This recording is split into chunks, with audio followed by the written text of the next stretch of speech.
want the listeners to know that I promise you I won't disappoint you. I will be accessible. I will never forget where I'm from, and understand that that is my primary motivation. Congratulations, Mayor-elect Karen Bass, holding all leaders accountable to you.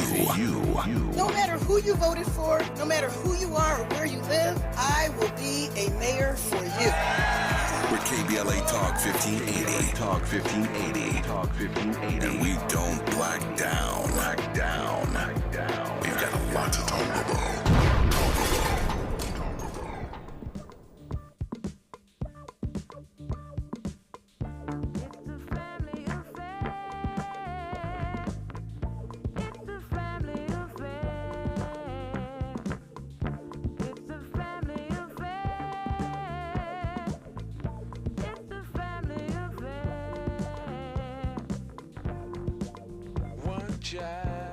I'm Tavis Smiley. This is KBLA Talk 1580. Our phone number 1-800-920-1580, 1-800-920-1580. So glad to have you with us today as we move our way toward Thanksgiving, the holiday this week. I am delighted to have in conversation Cheryl Crazy Bull as we approach again Thanksgiving on Thursday and continue to pay respect to Native American Heritage Month.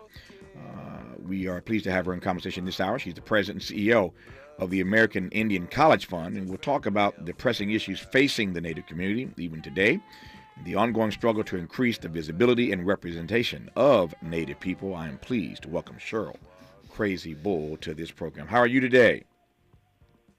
I'm very well. Thank you, Tavis, and thank you so much for having me on your show. No, it's my honor to have you on the program. I'm glad we've got some time to sort of talk about a number of issues that don't often get raised, I think, high enough on the American agenda. And in this month of November, I think no better time to spend at least 60 minutes talking about some of the issues that are pressing vis-a-vis your particular community. Let me start with this broad question, and we'll see where we go from there. When we get to this time of the year, into this season, I know how all the rest of us process this annual ritual, but what happens inside your head and your heart and in your Native community around this annual season, Thanksgiving? Yeah, thank you. I think that the Native community predominantly responds by viewing it as a learning opportunity for our friends and allies, and for others who don't know a lot about Native peoples. This is an opportunity for us to recognize that Indigenous Peoples Day is every day, and that particularly when people are I'm going to say in air quotes here, celebrating Thanksgiving, we want people to know that as the Indigenous original inhabitants of this land, that we bring a lot of knowledge, a lot of resources, and a lot of kind of the founding principles of this country to bear during this time. And we like to share, we believe in kinship in our communities, and so Thanksgiving can often be seen by some families as an opportunity to celebrate that. Others choose not to celebrate and may even engage in protests, but many engage in teaching about our First People. I hear your point that this is annually for your community a teachable moment. It is a learning opportunity, and those are big themes. Let me ask you to unpack that for me. What is it that you think the rest of us ought to be learning in a moment like this that we again in air quotes celebrate annually? What have we still not learned? What are we still missing out on? Yeah, I think we're missing out on the foundational identity of Indigenous peoples, that we are sovereign nations, and that we entered into treaty relationships with the United States government that recognized our inherent rights as citizens, recognizing our right to govern ourselves, to provide for the well-being of our communities, and then I think also helping the broader community recognize that our ways of knowing and our ways of governing ourselves contributed to the democracy. Our knowledge about even Thanksgiving being, a time when people say, "Oh, well, Native people and European colonists got together and Native people saved, European colonists from starvation." It's much deeper than that. It's a much deeper understanding that we had even food sovereignty. We had the ability to provide for ourselves in that way. So I think that's really missing from, American people's understanding of Indigenous people, that recognition of our sovereignty. This is, again, a broad question, and I don't ask you to speak for the entire Native community. But in a moment such as this, after all these years of us, again, being ignorant and not really receiving the teachings and not learning in these opportunities to, kind of download that we are presented annually around this holiday, certainly. What do you think the American people writ large think when they think of your community? What do you think our image is of your community these days?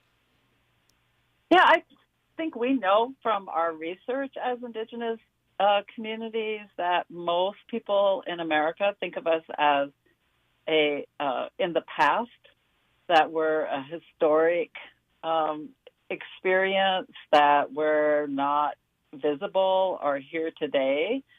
And they often, I think, have, even if they do know anything about Native people, it's often a misunderstanding about the experiences that Native people had. So we know that from all of our research on visibility and representation, that's what most people think. So let me follow you then. So why then, is it just a numbers game, or am I missing something here? Why then are Native peoples on the American stage so invisible? Or put another way, are Native people in this country being rendered invisible? To be invisible is one thing. To be rendered invisible is another thing, if you take the point I'm trying to make. Right. So, yeah, we are rendered invisible. There's a lack of accurate representation of us in school curriculum. Mm-hmm. So if children don't have that opportunity to see the true experiences of Native people, that we might not even be in there, but when we are in there, we should be accurately represented. So we see that that's a big challenge. We don't see ourselves adequately represented in the entertainment and media environment. We've seen a rise in that in recent months, but overall, there's still a lack of representation of Indigenous people. Our stories of our challenges as well as our successes don't show up in the mainstream media. They don't show up on the front page of the New York Times. I think that's also, one of the big challenges that we face. We also think that there's a lack of knowledge broadly in the political environment about who Indigenous peoples are, who Indigenous nations are. So, it just permeates society. And I think their College Fund and other organizations are really striving to increase that representation. But it also takes allies, as you know, to make that happen. And so part of our work as advocates is to not only represent our own peoples, but also to draw others into helping us with that representation. We'll talk more about representation and visibility and allies and kinship and a great deal more with Cheryl Crazy Bull as we celebrate Native American Indian Heritage Month on the eve of Thanksgiving. A lot more to unpack with Cheryl Crazy Bull when we come forward on KBLA Talk 1580. We've got a lot to talk about. Good thing we've got 3 hours. More of Tavis Smiley when we come forward.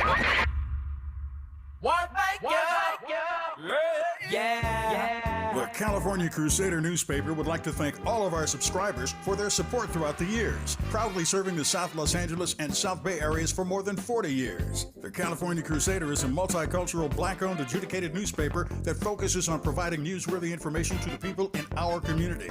We're constantly looking for ways to assist businesses in our community to connect with our subscribers. We provide low-cost, effective ways to promote your business with our reasonable and affordable advertising rates. You can participate by suggesting, sharing, and submitting your stories on the California Crusader newspaper Community Share Facebook group page, or visit our website at cal-cruise-news.com. That's calcruisenews.com. Then click on the Submit Now button located on the top right corner of the homepage, or text CCN to 42828. Again, text CCN to 42828. The California Crusader newspaper, working together to build a better community for our future. Subscribe today.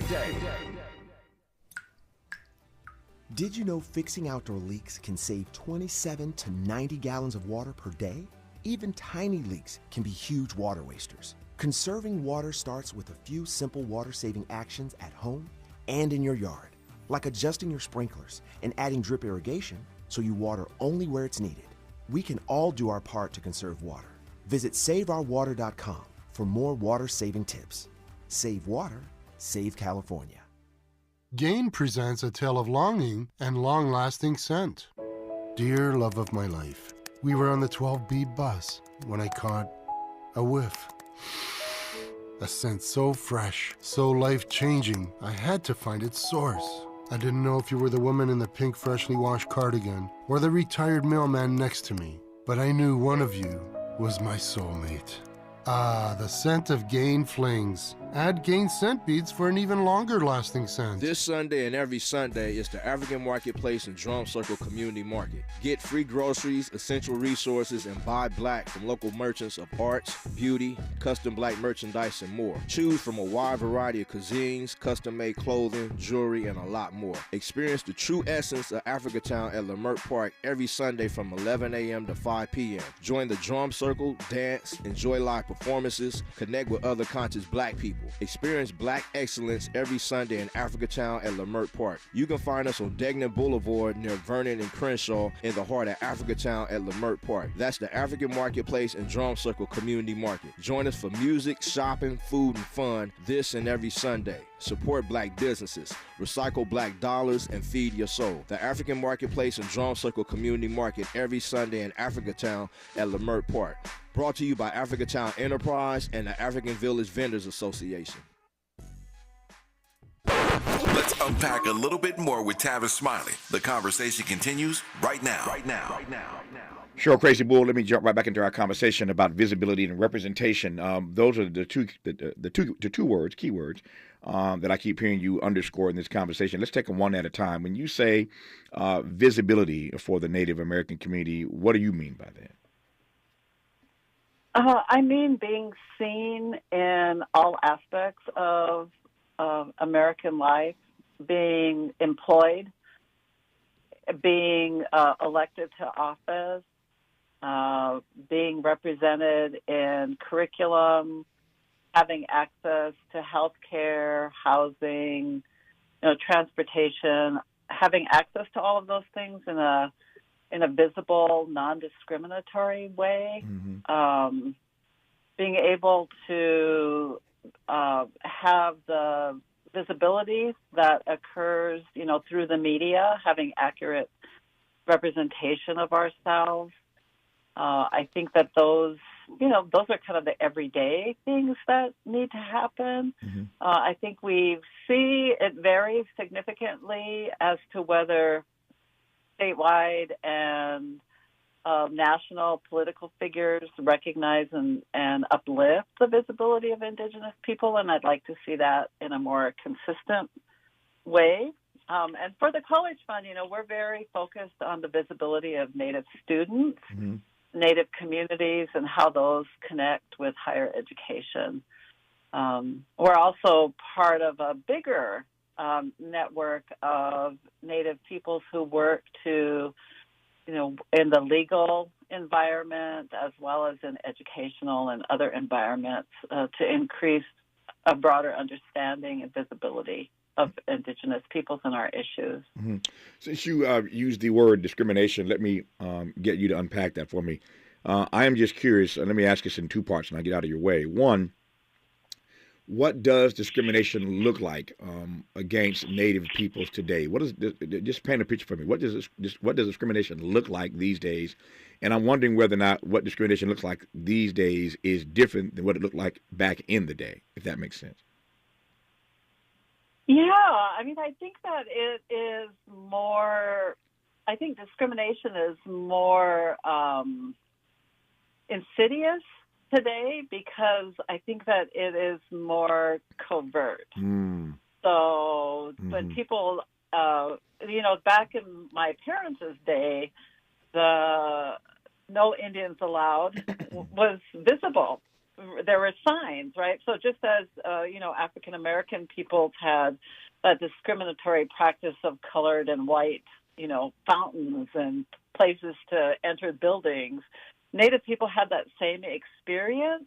But now what we see, is the more covert discrimination where you don't have curriculum, or you don't have teachers, or you don't have Native peoples as healthcare providers, because the back end of that, where people have access to education, or they have access to employment, or they have access to political power, isn't there.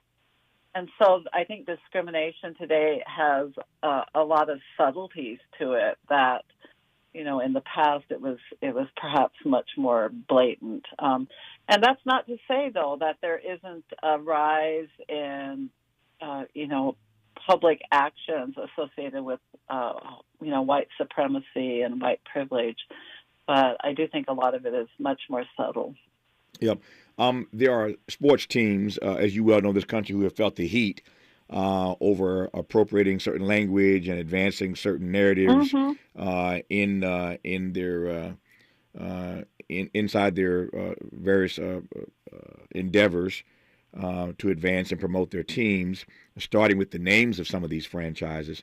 And yet, to my mind, I mean, I'm not a Native person, you are, but to my mind, it seems that at least progress has been made, some progress at least has been made on that front in terms of educating the American people about why the Native community finds that kind of stuff so offensive. Again, to my mind, it seems like some progress has been made in that regard. Would you agree or disagree with that assessment? I would say there is some progress in isolated situations, like the Cleveland team changing their name to the Guardians, or the Washington football team changing their name to the Commanders. But I think that people still don't necessarily realize that we are basing the desire to change those names not only in issues of visibility and public representation, but also in our research that tells us that Native children are harmed by mascots. And I think that if you don't view us as fully human or fully part of, American society, then it's easy to say, well, that can't be true. And so I do think that it's a very good connection, Tavis, to the visibility issue, because some of what people see is us as, less than. So therefore, addressing the desire that we have, for example, to be publicly represented in a positive way is, dismissed, because that can't possibly be the case, that our children are actually harmed by those. Tell me more about that. I didn't want to interrupt, but unpack that for me. When you say that the data, the evidence suggests that Native children are harmed by these mascots, in what ways? What explain that to me. Yeah, so we have, through our research, Native educators and researchers have worked with children to identify how they see themselves as being harmed. And so I would say the two main things that we hear from children is that it impacts their self-esteem. So if they see a caricature of a Native person, or the use of demeaning mascot names, or even appropriating names that might not be viewed by others as demeaning, like using the term chiefs or using the term Indians, children see themselves as their self-esteem is impacted by that, and their self-confidence. Mm-hmm. So their ability to articulate and voice the impact of that is impacted by the use of those caricatures and mascots. Mm. Let me connect that issue then to one other issue that you raised earlier, and that is entertainment and media. We talked about sports and the mascots and the caricatures and the team names and all of that, and the point you're making now about how that impacts negatively Native children. Again, let me connect that dot, if I can, to entertainment and media. Tell me what you were seeing in 2022 vis-a-vis your representation, your visibility in entertainment and media. Is it getting any better on that front? Yeah, it is getting better. I think that the indigenous community has been able to develop some very powerful allies in the entertainment industry that have created opportunities for us to have some of our own shows, like Reservation Dogs. Mm-hmm. We've also been able to influence movies and the opportunity for people who are producing movies to consult with Native communities and get input. It's imperfect, of course, because it is entertainment. Mm-hmm. And so sometimes things are not completely historically accurate. But I think the consultation has value. Mm-hmm. And then some of the things that we're seeing, we're able to participate with and contribute to those representations. Speaking of consultation, is it your sense that Hollywood is taking the concerns of your community writ large more seriously now? I think that influential people in Hollywood are creating pathways. I think that, that will always need to get better, mm-hmm. but I do think that, yes, that's occurring. Yeah. You mentioned allies and kinship. Now, I really want to come to this point because I am curious as to who you see, who the Native community sees as their allies. Who do they see themselves in kinship with? I think of the words of Dr. King, who famously said that none of us walks alone, that all of our destiny as a people in this nation, our destiny is inextricably linked, inextricably tied together. Philosophically, Dr. King is right about that, was right about that. Practically, there are challenges to that Kingian notion. Because, again, our destinies are inextricably linked together. This country comes up or falters or fails, and we all are impacted by that. So I take his point writ large. But at a practical level, it does, to your point, Cheryl Crazy Bull, require allies and kinship with other communities, other individuals who understand the journey that you're on, who understand the fight that you're up against, and who are willing to join you in that fight. So I'm curious as to who in 2022 you see as allies or kinship or in kinship with, and how you see that issue sort of broadly speaking. Yeah, I think it's a really critical question because I think that as political entities, as sovereign nations, tribes have a different set of interests than many others that we would consider perhaps natural allies, like other people of color, mm-hmm. Who might have a different path for how they see themselves participating in society. So I want to preface my comment about allies by sharing that. Mm-hmm. I think people who are interested in social justice are our allies. People who are wanting to increase the representation of marginalized people and people of color are allies. I think people who are interested in creating a social mobility environment for otherwise marginalized people are allies. So I think it could be it's a pretty broad swath of American society that can be allies with indigenous peoples. Mm. Can be is the key phrase. What I'm probing at is whether or not we are. Can be, I hear, but are we is my question.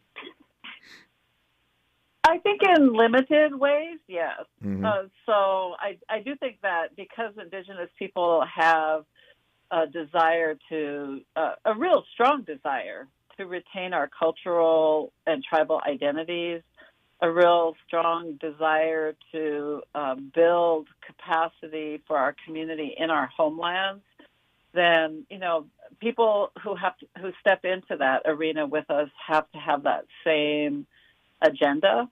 So that can create challenges, I think, in creating alliances. Mm-hmm. But there's some areas that we could do well with, like educational access. There's lots of opportunities for people who are involved with educational access to be allies with Indigenous people and creating that path. There's lots of opportunity for people in the development of workforce. Our people need, living wage jobs. And so I think that there's opportunities for alliances in those kinds of spaces. So it's not just about, we're all declaring our alliance around racial justice. We can get into more specific kinds of alliances. Even being able to be on a radio program like yours is an example of creating an ally activity, mm-hmm. right? That you're sharing through your platform, the voice of Indigenous peoples. Nope, it's my honor to do so, and particularly in this month and in this week, for all the obvious reasons. Right. When we come forward, I'm looking at my clock here after news, traffic, and sports. Cheryl Crazy Bull. When we come forward, I asked you earlier how you and your community, broadly speaking, processes this time of year annually. When we come forward, I want to ask how you process living in a nation where you see the concerns, the legitimate grievances of others that tend to find their way at the top of the American agenda. At least we're in conversation regularly, to your point, on shows like this and on stations like this and on platforms and mediums like this. There are issues that tend to get some attention. Black Lives Matter. Other communities can get their agenda items heard or addressed, their grievances dealt with. And I wonder, when you sit back and watch all these other conversations take place and you don't see the concerns of the Native community raised higher on the American agenda, how you process that? What's that make you feel like? When you all have been here the longest and in many ways been aggrieved the most, how do you process seeing others get their items on the agenda? And oftentimes your community, again, continues to be rendered invisible and lacking representation. Want to get Cheryl Crazy Bull's thoughts on that and a great deal more when we come forward on KBLA Talk 1580. This is KBLA Talk 1580, where we turn red lights to green lights and keep it moving.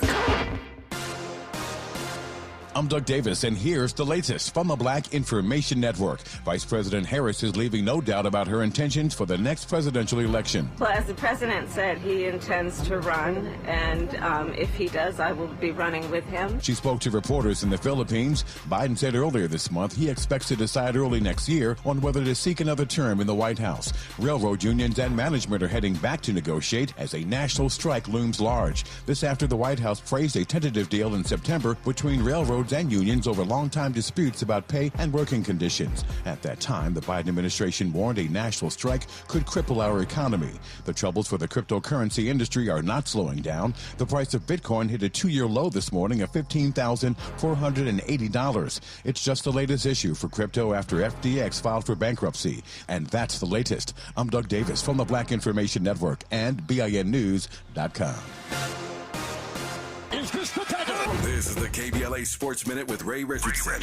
The Clippers got 30 points off the bench from Norman Powell to beat Utah by 7. Reggie Jackson added 27 points. Paul George sat out the game with a sore hamstring. Kawhi Leonard played only 23 minutes and finished with 8 points. The Lakers take a 3-game winning streak into tonight's game in Phoenix. LeBron James remains questionable with a strained abductor muscle. He has missed the last 4 games. Let's see if Anthony Davis can extend his impressive streak. He's had at least 30 points and 15 rebounds in each of the Lakers' last 3 games. The Rams are worried about quarterback Matthew Stafford being available for Sunday's game in Kansas City. Stafford is dealing with concussion symptoms again. No debates, no speculation, just the info you need. That's your KBLA Sports Minute. I'm Ray Richardson. This sports report was brought to you by MVP Accident Attorneys. When it comes to your settlement, we're a slam dunk. Call 833-MVP-WINS or check their website at themvp.com for a free case review.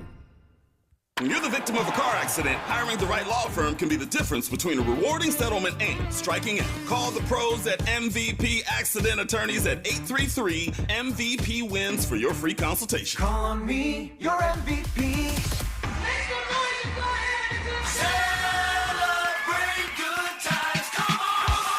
KBLA Talk 1580 is pleased to announce a can't-miss community event. It's a celebration. Welcome home, Mayor-elect Karen Bass. Oh my God.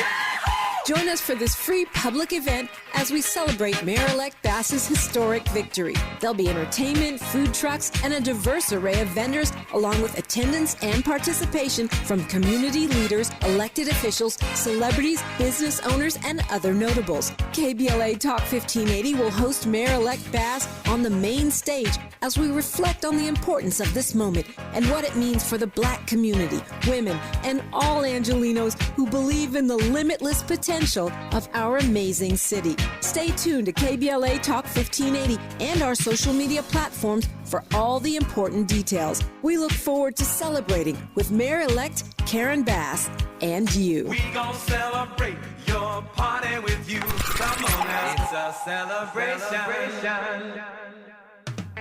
The Los Angeles Urban League helps African American and others in underserved communities achieve true social parity, economic self-reliance, and civil rights. For over 100 years, Los Angeles Urban League has ensured our communities have access to careers with living wages, opportunities to start and grow businesses, and clear pathways to personal and professional growth. Programs like BizCamp, Construction Career Academy, Bob Business Ready, and B-Warp. The Black Wealth Attainment and Retention Program are examples of the ongoing events designed to make our centennial mission to rebuild Black Wall Street right here in LA a reality. To sign up for our newsletter or to support the Los Angeles Urban League with your time, talent, and donations, visit laul.org. That's laul.org. The Los Angeles Urban League is a proud sponsor of Urban Family Focus, Saturdays at 7 a.m. on KBLA Talk 1580.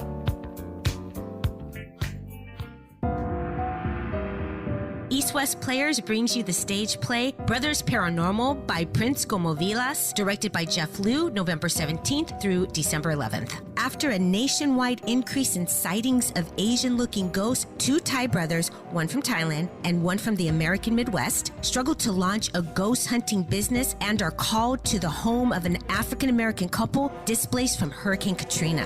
This suspenseful, humorous, compassionate exploration of the trauma of leaving home, whether crossing the country, the globe, or the other side, is a play for everyone. Get tickets now through December 11th at eastwestplayers.org. eastwestplayers.org. Find a righteous rage and don't be afraid to say what you see. We're KBLA Talk 1580. We are indeed KBLA Talk 1580, and around here we are unapologetically progressive.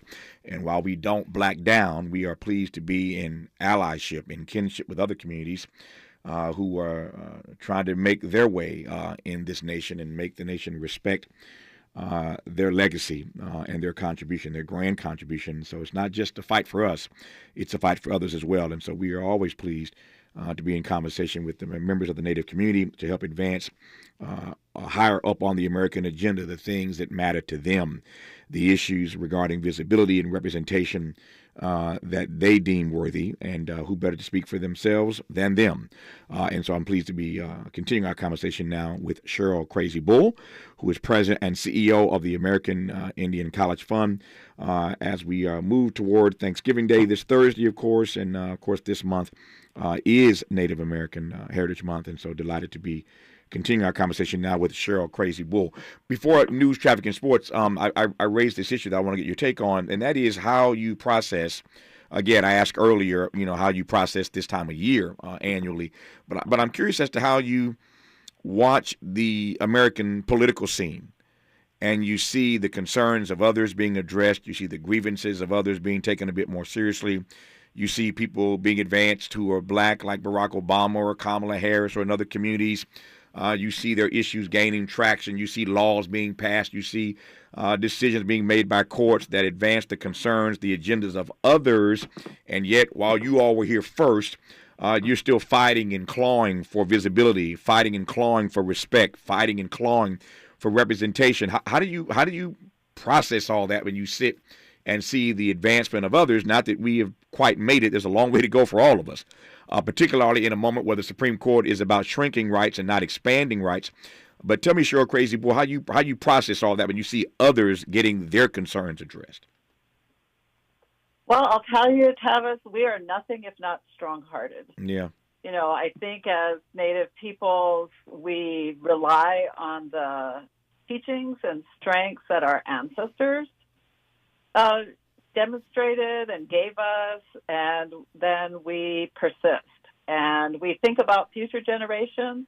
You know, I know that some people are familiar with Native communities. Think about, you know, our concept of 7 generations of thinking of the impact to the future of the decisions and the behaviors that we have today. And so really, as a Native woman, as a grandma, and a great-grandma, I can't help but think of future generations. And I know that's true of all of our people, that we think we have to do this work, we have to persist, we have to think of them. And I do think, and I know that when we first connected, there was some of it was about this very important case before the Supreme Court, that Holland versus Brackeen, which I think is really representative of the challenges that we as Indigenous people face as political entities and sovereign nations, and getting the American public to understand why a child welfare case is so important to who we are in this country. Yeah. Right. So no, let me jump in and ask you to expand and expound on that, because not long ago I was in a very powerful conversation, a rich conversation with Joseph Quintana, and we were talking specifically about this Indian Child Welfare Act. We talked in our first hour today about the Supreme Court, and once again another news story. In case you missed hour 1 today, we had a deep conversation about the latest story broken by the New York Times about another leak outside of from the inside, I should say, of the Supreme Court. This time it's Justice Samuel Alito and his wife. Before we were talking about Clarence Thomas and his wife Jenny Thomas and her involvement in January 6th and whether or not he would recuse himself from any Trump cases. And so Politico released, Politico, as you recall, ran the story about the document that was released, that was leaked regarding the pending Roe v. Wade decision. And now we learned again from the New York Times, Cheryl Crazy Bull, there's another leak that came out of the Supreme Court that went specifically to conservative advocates. And they were allowed to, based on the information they received from this link inside the U.S. Supreme Court, start to make moves and to plan and to prep for what was to come, because they were alerted by some sources inside the U.S. Supreme Court about what was about to happen on this particular issue that also involved reproductive rights, contraception. So the point is that the issue is not, so much the point per se. The issue is that these leaks are coming more frequently and have been ongoing for years inside the U.S. Supreme Court. So we spent an hour today, at least 30 minutes of the first hour, talking about this new leak, this new story, vis-a-vis the U.S. Supreme Court. So I want to connect those two things up. So now we're talking with you now in this hour about the Supreme Court and some of the crazy cases they've ruled upon. I shouldn't say crazy cases, crazy decisions they've rendered on some of these cases. And so now one of the cases they just heard days ago, we're waiting on a ruling from the court now, but you've teed this up. So let me give you a chance to explain to people who perhaps missed my conversation with Joseph Quintana about the Indian Child Welfare Act, what this case is all about, and what we expect the Supreme Court to do in the coming days now that they've heard the oral arguments in this case. But just give a sense of what this case is about for those who are unaware of it. Yeah, thank you. I want to preface my comments about the case itself on why, particularly why we as Native educators care. Mm-hmm. Because the history of Native people's relationship with education is fraught with genocidal practices, the breaking up of families, the loss of, language and cultural identity. So we as Native people and Native educators, and we are very concerned about actions that are taken that diminish the capacity of our tribes to socialize us, to support the education of our children. So that is of particular interest and concern to me as an educator and as a parent, as a great grandparent, as I said earlier. So this particular case involves whether or not tribes have the authority and the right as sovereign nations to govern their own people's lives. And that includes the right to govern education and all of the rights and benefits that go with being sovereign. And so we have a limited number of states that want to remove that authority and that right of tribes and say that states have kind of, I guess, an equal right or a greater right as states to determine where Native children should be placed when they are in foster care or in adoption. And, there's this is a good example, though, also, I think, Tavis, of what we were talking about earlier, is there are allies of Native people who have come out strongly in support of tribes having this right. And it appears that in today's political climate, the politics of it and the advocacy for states' rights may take precedent over the sovereign rights of tribes. And so I think we're really worried, of course, as Indigenous peoples, because we feel like it's up to us to protect the well-being and identity of our children and to work collaboratively with our allies to make that happen. And it was mentioned to me that, Justice Kagan had commented about whether the well-being of children would take precedent over the political climate. And I thought that's a very powerful way of framing this. No, it is a powerful way of framing it. Of course, on the other side, you've got Amy Coney Barrett, who has a white woman who has adopted a couple of black kids, specifically Haitians. And so I suspect her views on this are not in alignment with Elena Kagan's. We will see what happens when this decision is rendered in this court that has a 63 conservative majority. But it is a significant issue, and I'm glad you put your finger on it. I'm glad you raised it. We had a great conversation again with Joseph Quintana about this some weeks ago, about whether or not tribes ought to have the right to decide where their children go when they're in the adoption system. And this case involves a white family that is pressing its right to adopt a Native baby, never mind what the tribe has to say about that. So it's, again, wealthy white people trying to determine and decide what's best for the children of others. I digress on that point. When we come forward in our conversation with Cheryl Crazy Bull, you all know the UNCF, the United Negro College Fund. Well, they've got a fund as well called the American Indian College Fund. And so never mind the challenges that the Native community faces, Native peoples face locally and statewide and regionally, or for that matter, nationally inside the U.S. Supreme Court. The fight back is ongoing. The fight back is real, and we'll talk about how they're fighting back through the American Indian College Fund when we come forward with Cheryl Crazy Bull on KBLA Talk 1580. Be sure to like and follow Tavis Smiley at The Real Tavis Smiley and get Twitter updates at Tavis Smiley. The conversation continues when we come forward.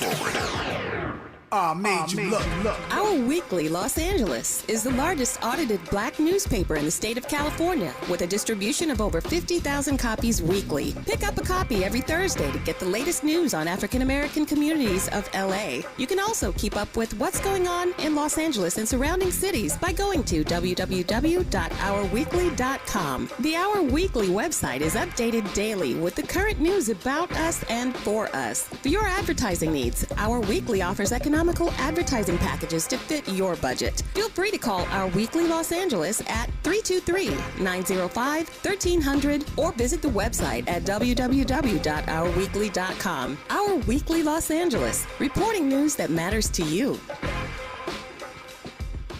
Health is Wealth and Medicare and Covered California's open enrollment for medical insurance is here. RHJ Insurance Agency can help you find affordable rates and the plan that's just right for you and your family. Call 562-204-6120 for your free quote. Don't leave your health to chance. Open enrollment is here and affordable coverage is just a phone call away. Call 562-204-6120 for your free quote and get the coverage you need. Go to www.rhjins.com. When you're the victim of a car accident, hiring the right law firm can be the difference between a rewarding settlement and striking out. Call the pros at MVP Accident Attorneys at 833-MVP-WINS for your free consultation. Call on me, your MVP.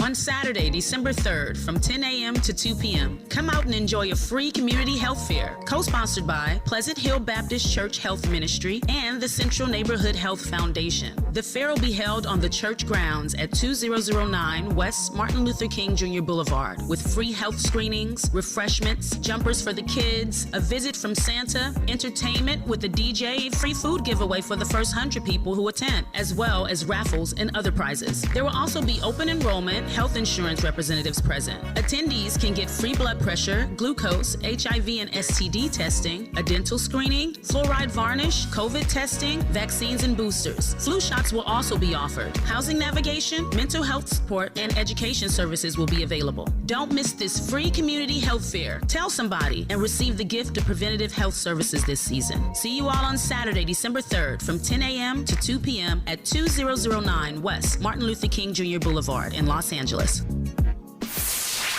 We're not for everybody, but we're for everybody. You're listening to KBLA Talk 1580.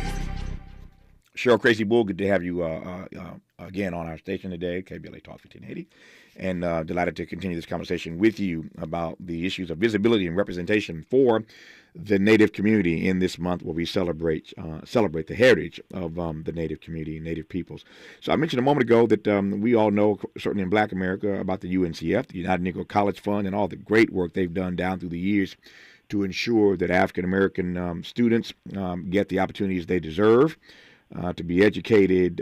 Malcolm X once said that without an education, Black folk are twice defeated in life. And so I know the same is true, no doubt, of Native American peoples. But tell me about the American Indian College Fund and how you're using it to fight back.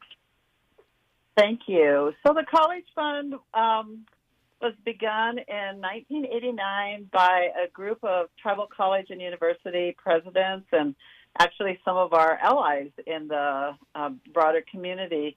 Tribal colleges and universities started in the late 1960s, early 1970s, really closely linked to the rise of the civil rights movement, the rise of the American Indian movement, where Native people said, education belongs to us. Mm-hmm. We have the authority as tribal governments to establish our own educational institutions. Let's start tribal colleges and universities. And now we have 35 institutions that are members of the Membership Association, the American Indian Higher Education Consortium, as well as several institutions that are in, kind of the startup or getting into their own independent status that are also across the country. So the College Fund is really a mechanism, actually, somewhat similar to what people might be familiar with UNCF, to bring private sector resources to these mostly rural, reservation-based institutions and their students. So the College Fund receives contributions from individuals, foundations, and corporations, and we provide a significant amount of scholarship funding to Native students at tribal colleges and universities and other institutions. We provide support to those students through coaching and other services because retention and completion is also one of our goals.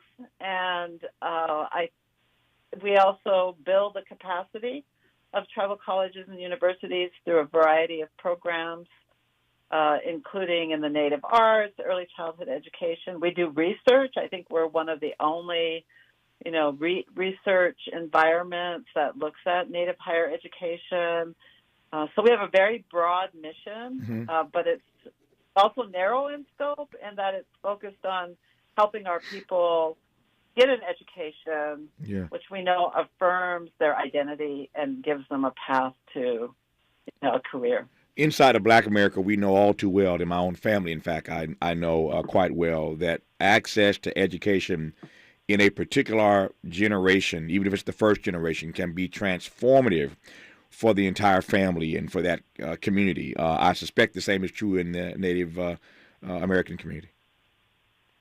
Yeah, that's actually in our mission. We actually say that, the mission of the American Indian College Fund is to transform lives and communities through, access to higher education, access to tribal education. Yep. And so, we're all about transforming lives, and we know that, very well. Yep, education makes a difference, no question about it, in our community and in yours as well. Not surprised to hear you say that is the goal of the American Indian College Fund. Our remaining moments with Cheryl Crazy Bull when we come forward on KBLA Talk 1580. Courage is contagious. We're KBLA Talk 1580. When you're young, life is full of choices. Don't let opioids like highly addictive and deadly fentanyl take away your life with just one wrong pill. Addiction is a disease that can affect anyone at any age. But there is a choice to get help for this disease. Find medically proven treatment options, including virtual, at choosemat.org. KBLA Talk 1580. We've got a lot to talk about.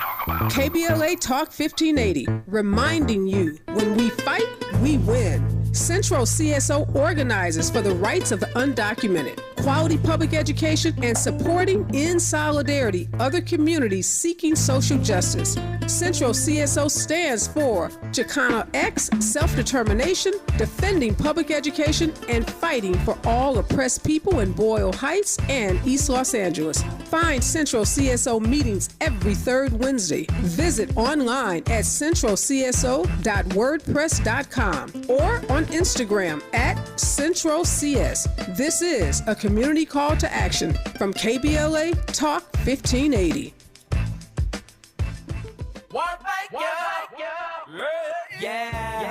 The California Crusader newspaper would like to thank all of our subscribers for their support throughout the years, proudly serving the South Los Angeles and South Bay areas for more than 40 years. The California Crusader is a multicultural, Black-owned, adjudicated newspaper that focuses on providing newsworthy information to the people in our community. We're constantly looking for ways to assist businesses in our community to connect with our subscribers. We provide low-cost, effective ways to promote your business with our reasonable and affordable advertising rates. You can participate by suggesting, sharing, and submitting your stories on the California Crusader newspaper Community Share Facebook group page, or visit our website at cal-cruise-news.com. That's calcruisenews.com. Then click on the Submit Now button located on the top right corner of the homepage, or text CCN to 42828. Again, text CCN to 42828. The California Crusader newspaper, working together to build a better community for our future. Subscribe today.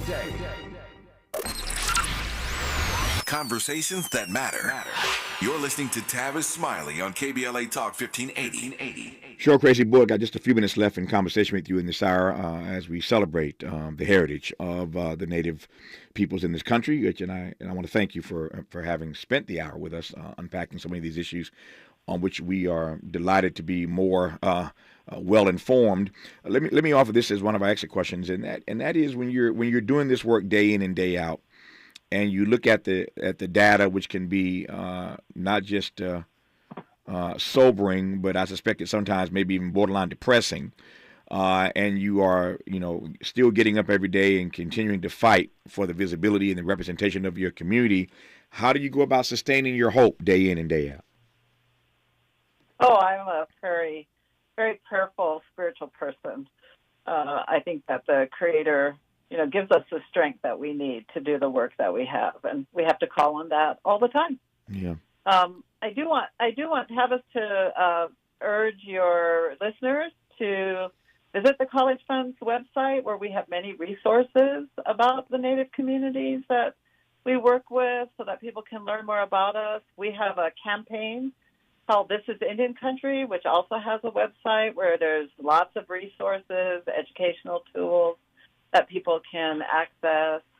And, join us in by looking our way, and join us in praying for, the health and well-being, and for people to, what we Lakota say, to have a clear mind and a good heart, so that you can do this work. You can look to Native peoples and uplift our work.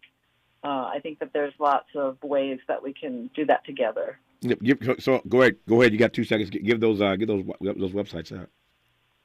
Okay, so it's thisisindiancountry.com, or just Google This is Indian Country, collegefund.org, and I also think Illuminative, ILLUMI Native NATIVE.org is another really great website for resources. Those are 3 places that people can go for lots of support. Yep. Finally, here amongst the youth in your community, are you seeing the kind of awareness and the kind of fight back and pushback that is inspiring you in any way? Oh, absolutely. Our young people are on the front lines of, climate change advocacy, educational advocacy, looking to overcome, the harms that are occurring in our community around substance abuse. They're marching in front of us, and we're just holding them up and holding them in high regard and protecting them. Yeah. Well, you're doing great work, and I celebrate your work and your witness, and always appreciate the opportunity again to be downloaded by those who are on the front lines, trying to get the respect for their communities that they deserve. And no one more on the front line fighting harder than Cheryl Crazy Bull. She's the president and CEO of the American Indian College Fund, and we, again, celebrate her work and witness in Native American Heritage Month. Cheryl Crazy Bull, good to have you on. All the best to you. Thank you for your time. I appreciate you. Both of us. Thank you. Thank you very much. The third and final hour of Tavis Smiley today, when we move forward, we'll be joined by Grammy winner Regina Bell, who is, for the first time in her 3-decade-plus career, put out a holiday album. It's called My Colorful Christmas. We'll have some fun in the next hour with Regina Bell. You're listening to KBLA Talk 1580. KBLA 1580 Santa Monica. I'm Doug Davis, and here's the latest from the Black Information Network.